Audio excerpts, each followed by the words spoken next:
हमारे देश के वायु सेनाओं सैनिकों ने, थल सैनिकों ने, जल सैनिकों ने चारों तरफ से पाकिस्तान को घेर के और जिस तरह से देश में निर्मित मिसाइलों के द्वारा उनके आतंकवादी ठिकानों के ऊपर प्रहार किए गए कि भारत ने एक ऐसी लड़ाई लड़ी जो आसमान में लड़ी गई, जो नई टेक्नोलॉजी से लड़ी गई, जिसमें दोनों चीजों को साबित किया। हम चोट मारेंगे तो सही ठिकाने पर मारेंगे।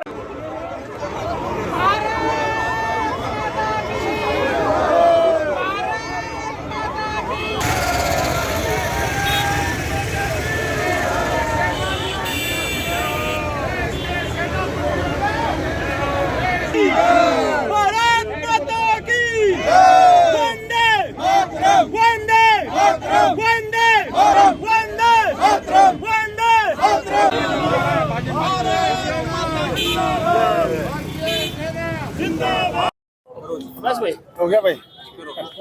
तिरंगा यात्रा निकल रही है भाजपा। देखिए, 22 अप्रैल को पहलगांव में हुई एक आतंकवादी घटना के बाद हमारे 27 भारतवर्ष के निर्दोष नागरिकों को जिस तरह से आतंकवादियों ने गोलियों का शिकार बनाया, उसके बाद भारत के यशस्वी प्रधानमंत्री जी ने एक संकल्प लिया था कि हम आतंकवादी और आतंकवादियों को शरण देने वाले लोगों को वो सज़ा देंगे जो उनकी कल्पना से परे होगी।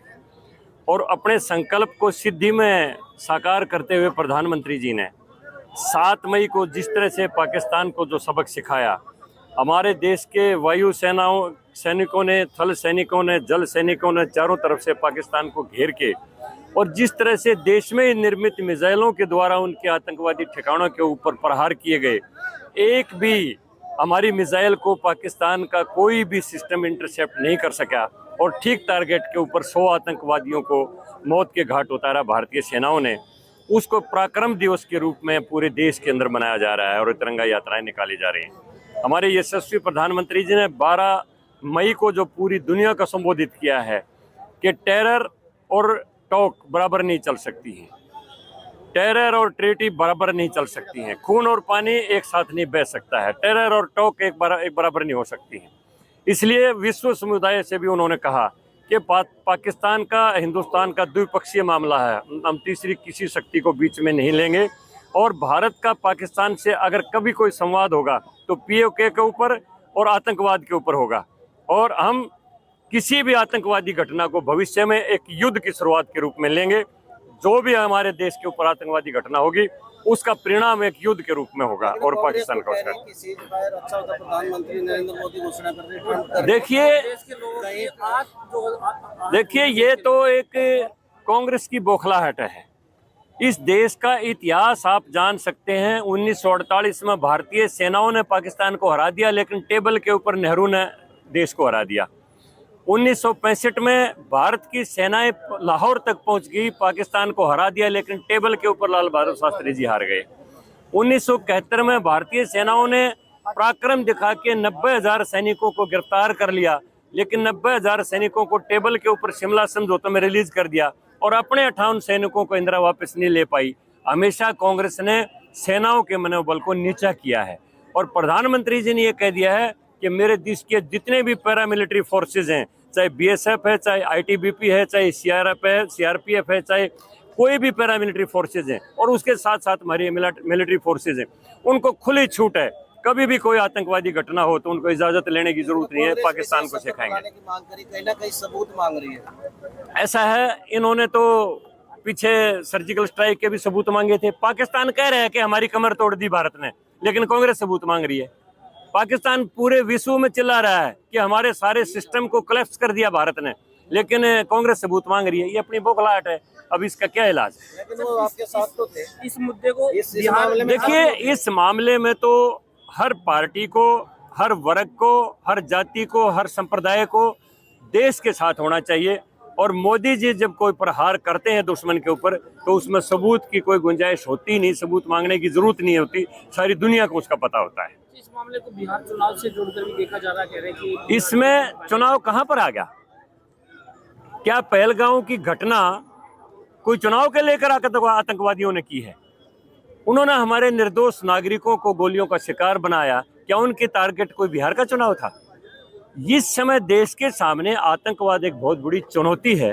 इसको चुनाव से अगर कोई जोड़ता है तो उसकी छोटी मानसिकता है। मध्य प्रदेश के मंत्री हैं तो कर्नल कुरैशी को लेकर जो टिप्पणी की है, आप भाजपा के नेता ही उनको घेर रहे हैं, इनका इस्तीफा मांग रहे हैं। देखिए, अगर कोई गलत टिप्पणी करेगा तो चाहे पार्टी का हो चाहे विरोधी हो, पार्टी के लोग भी उसको सेट असाइड करेंगे। आप क्या मानते हैं, गलत कहा है उन्होंने? नहीं, मैंने वो टिप्पणी अच्छी तरह से उसकी देखी नहीं है। अगर गलत है तो कार्रवाई होनी चाहिए। जो होगा पार्टी हाईकमान देख रही है, उनकी नजर में है सब कुछ। शानदार तरीके से भारतीय सेनाओं ने आतंकवाद के 9 ठिकानों को नष्ट किया, सही निशाने पर चोट मारी।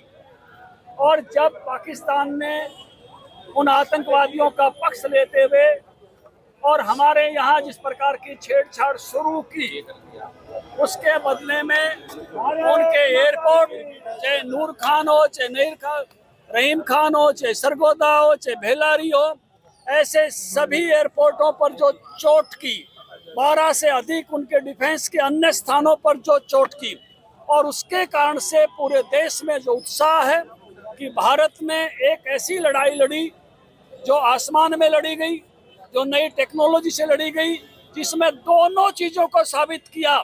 हम चोट मारेंगे तो सही ठिकाने पर मारेंगे, और हम पर कोई चोट मारने की कोशिश करेगा तो हम इजराइल के आयरन डोम से भी ज्यादा अपनी जनता को सुरक्षित रख सकते हैं। हर उधार की मिसाइल जो चाइना से आई पाकिस्तान के पास, हर उधार का ड्रोन हमने आकाश में उड़ा दिया। भारतीय फौज की इस सक्षमता के लिए स्वयं प्रधानमंत्री जी ने आदमपुर एयरबेस पर जाकर और वहां खड़े होकर कहा, धन्य हूं मैं जो इस वीरों की भूमि पर आया हूं, जिन्होंने इतना शानदार प्रदर्शन भारत की शक्ति का किया है। हम भी उसी प्रकार से, उसी भाव के साथ जुड़ते हुए सेना के ने जो सिंदूर समर लड़के हमारी माताओं बहनों का जो स्वाभिमान बचाने का काम किया है, उसी के समर्थन में आज तिरंगा लेकर रोहतक की सड़कों पर निकलेंगे।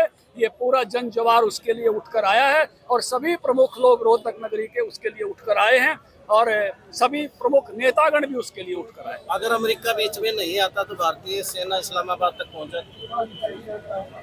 देखिए, जो फोन आया पाकिस्तान से, चर्चाएं ये हैं कि जो नूर खान एयरपोर्ट के पास जो ब्रह्मोस गिरा है, 11 मील की दूरी पर प्रधानमंत्री का घर और ऑफिस, उसी के बीच में उनके परमाणु का जखीरा, उसी के आसपास उनके सेना का मुख्यालय, काड़जा हिल गया। और जब काड़जा हिल गया तो वहाँ के डीजीएमओ ने फोन किया हमारे डीजीएमओ को, रोक दो, रोक दो, रोक दो। और भारत के प्रधानमंत्री का भी उद्बोधन हमने सुना कि अभी ये सस्पेंड किया, स्थगित किया गया है, ऑपरेशन सिंदूर बंद नहीं है। साफ साफ कहा प्रधानमंत्री ने, ट्रेड और टाक, टेररिज्म और टाक साथ साथ नहीं चलेंगी, ट्रेड और टाक साथ साथ नहीं चलेगा, और खून और पानी साथ साथ नहीं बहाया जाएगा। ये भारत के अपनी समझदारी के सब निर्णय हैं, और भारत अपना एक, मैं कहूँगा, संपूर्ण प्रभुता का देश है। भारत अपने फैसलों पर चलता है। क्या ये सच है कि परमाणु ठिकानों पर हमला हुआ और वहाँ पे लीकेज हो रही है? ऐसी चर्चाएं मीडिया में, सोशल मीडिया में, सब स्थानों पर हैं। इस प्रकार के खतरे वहाँ उत्पन्न हुए हैं, और उसी से जो जानकारियां हैं, कुछ जहाज वगैरह भी वहाँ लीकेज रोकने के दिखाए गए हैं। तो इस प्रकार की स्थितियां वहाँ उत्पन्न हुई हैं, इसकी चर्चाएं हैं मीडिया में।